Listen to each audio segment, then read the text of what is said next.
Sam here. Today I want to take a minute and talk about an exciting new product from Big Dog Adhesives. If you're a countertop fabricator and you fabricate porcelain, you are going to want to check this out. Now, as you know, porcelain comes in a couple of different sizes. You've got 12 millimeter and you also have the thin gauge 6 millimeter porcelain. If you were working with the thinner 6 millimeter porcelain, you generally got to add a backing on that to give it some strength. There's guys using a foam backing, you can use the aluminum honeycomb backing. So when you're using the thin gauge, it's kind of, what adhesive should we use? What's the best adhesive to bond the backing material to that porcelain slab so it has some strength?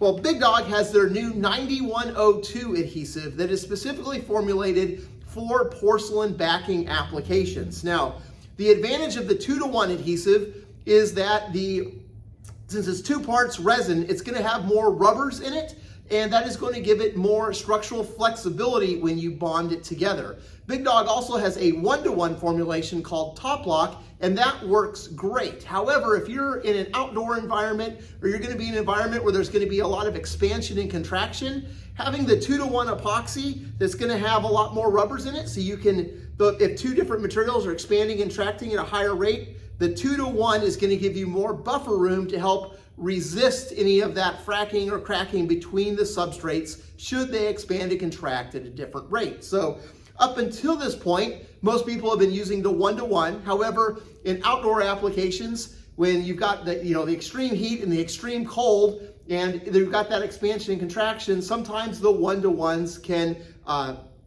delaminate there just because the 2 different substrates are expanding and contracting at a different rate. The 9102 is the answer. So now this is a 2-to-1 epoxy. It has about a 45-minute working time. So this is kind of the way it comes in a quart example. You would take your mixing pail, you would pour in your 2 parts resin, you would pour in your 1 part activator, you would mix it up really good, and you would coat the back of your slab. You would then put on that foam backer or put on that aluminum honeycomb, let it set up and cure, and then you would cut it up with that backer on it so that you have some good strength in that material. Here I am just going to use this sample porcelain tile. So this is just a cheap porcelain tile to kind of simulate if you had a thin gauge porcelain slab, what you would do. We're going to mix up 2 parts resin to 1 part activator. And then here at the shop, I found this, looks like MDF baseboards from one of their sister companies' projects. We're going to go ahead and just kind of glue these on here so that you guys can kind of see what happens and you guys can see the consistency. So one thing I did want to show you is when you guys are mixing this up and spreading it on here, you can mix it up by hand. If you guys have a little plastic mixer that you put on a drill, you can use that. But this stuff is kind of like the consistency of honey. I'd imagine it's kind of like honey. Maybe it's a little bit more like syrup. I have 3 daughters, so I spend virtually no time in the kitchen. They do all the cooking. But if you look at it, it's kind of more like a flowing adhesive. It's not really thick like a knife blade. So when you mix this up, it's really easy to spread on the back of that slab and get it spread out. You could use a roller if you wanted to. You could use a brush, whatever you guys are most comfortable with. Here, I'm going to use the ever famous popsicle stick.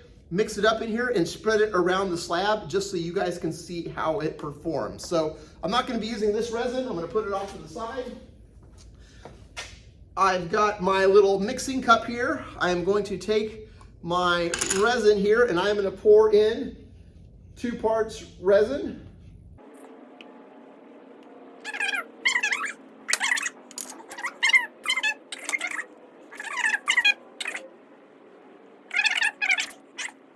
I'm going to mix this up really good. Like I say, if you had an electric mixer, like a little drill bit, it's almost like you're mixing up paint to reformulate it. You can go ahead and use that. If you are mixing it by hand, be sure and scrape the sides really good. Continuously be getting that stuff mixed up there. If you have any areas where the resin is not mixed, it's not going to kick. So if you have an electric mixer, you can put on a drill, and just use that little plastic mixer to get it mixed up faster. That probably is best.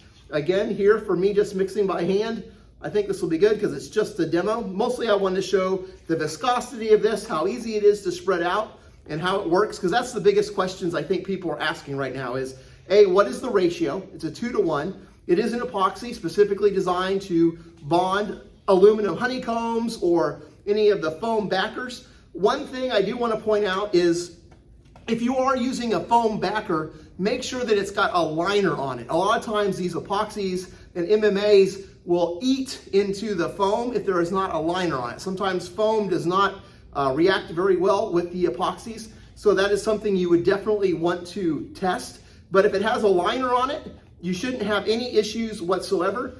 We know we've done a lot of testing with a lot of the manufacturers, and everything works really, really good. So if in doubt, just give us a call and we can make sure that it works in your application. Or like I say, always do a little test piece first the day before you're ready to go, just to make sure that your specific application is good. So I'm gonna take this and pour it on this piece of tile here. As you can see, it pours nice and smooth, just like you're pouring out some syrup or some honey.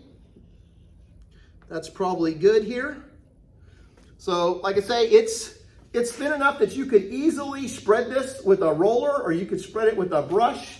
Like I say, I'm just using the popsicle stick because it's what I have here at this shop, and I just kind of want to show you guys the consistency so that you guys know what you're working with. It spreads super evenly, spreads super easy. This is not difficult to work with at all.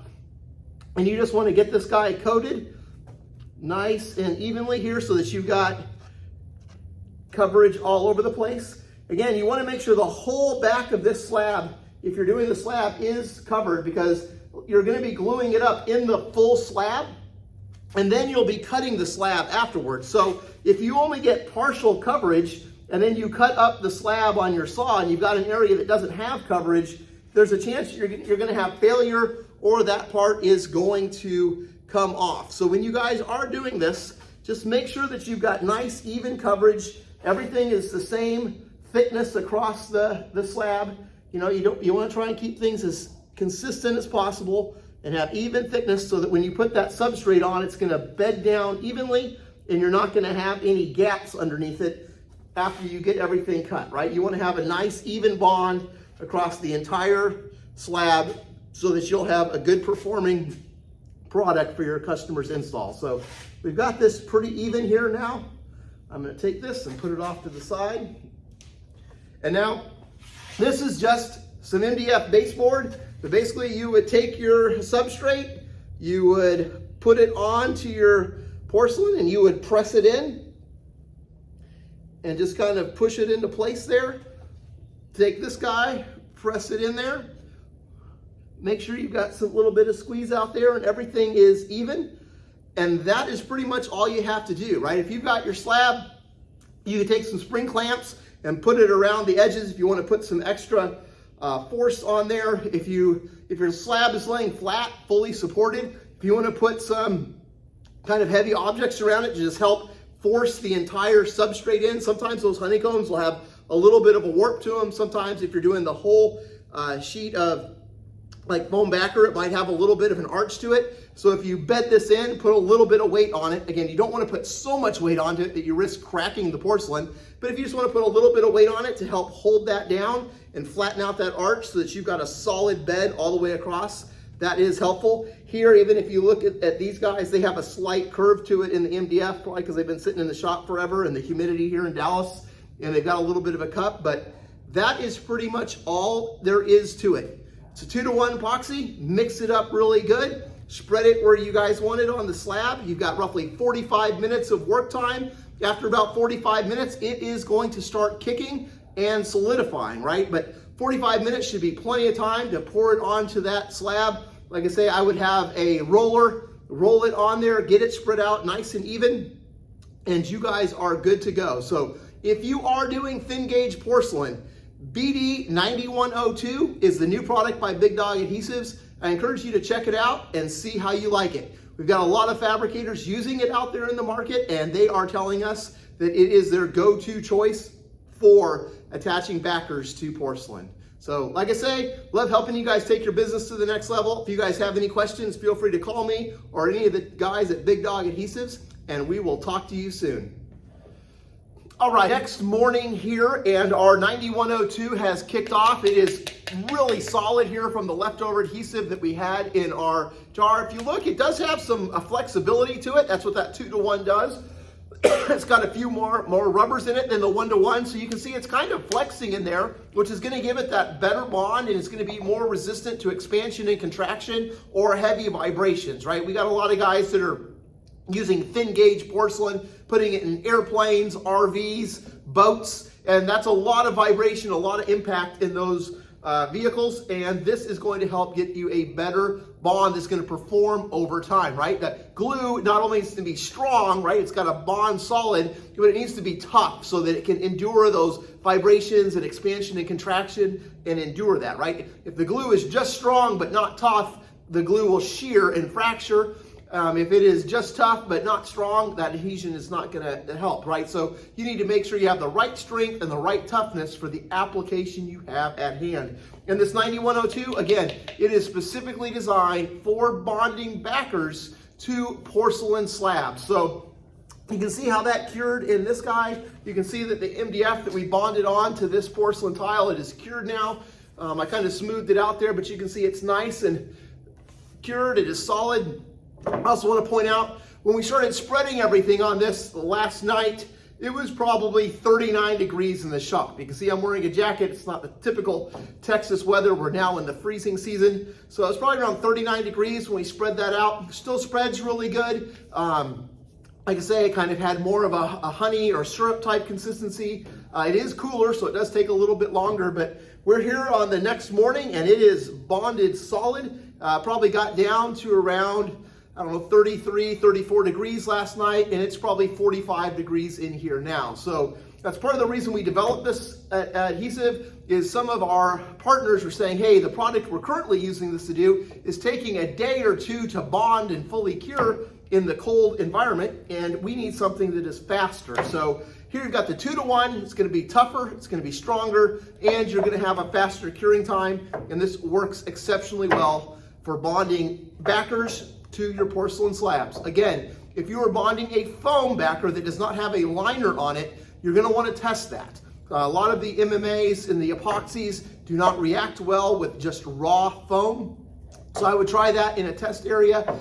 Most of the foam backers are coming with a liner sheet that is bonded to the foam, and that you shouldn't have any issues with that. But again, always do a sample test with the substrates that you are working with to make sure you are good to go. But again, 9102 from Big Dog Adhesives, this stuff is a game changer when it comes to bonding substrates to thin gauge porcelain slabs.